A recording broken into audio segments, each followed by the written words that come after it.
আসসালামু আলাইকুম viewers, welcome back to my channel. আশা করি সবাই ভালো আছেন। সার্থ শপ ফেব্রিক্স থেকে আবারও নতুন জর্জেট কালেকশন অফারে আমি চলে গেল।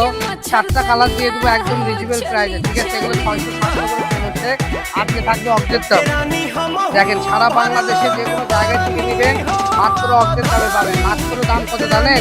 শুনলে অবাক হয়ে যাবেন। মাত্র 600 না 300 টাকা। 4টা কালার থাকবে, যার যেটা ভালো লাগবে দ্রুত স্ক্রিনশট দিবেন আর সুন্দরভাবে স্ক্রিনে দেওয়া নাম্বারে যোগাযোগ করে নিয়ে নেবেন। আমাদের এখান থেকে অর্ডার করতে অগ্রিম কোনো টাকা আপনাদের পে করতে হবে না। যা শুধু অর্ডার করবেন, নাম ঠিকানা অ্যাড্রেস দিবেন, কোন কাপড়টা নেবেন ছবি দিবেন এবং ছবি নিচে লিখে দিবেন কত কষ্ট নেবেন। এখানে জামার কাপড়, ইনারের কাপড়, পায়জামার কাপড় সব পেয়ে যাবেন ইনশাল্লাহ। এই যে লাস্ট কালেকশন মিষ্টি কালার, এটা করলে 600 টাকারই কাপড় আজকে আমরা দিয়ে দিচ্ছি মাত্র 300 টাকা গজে। তো যারাই নেবেন দ্রুত অর্ডার করুন, করে আমাদের ইমো হোয়াটসঅ্যাপে পাঠিয়ে দেন ছবি, ইনশাআল্লাহ আপনার অর্ডার কনফার্ম করা হবে। নাম ঠিকানা অ্যাড্রেস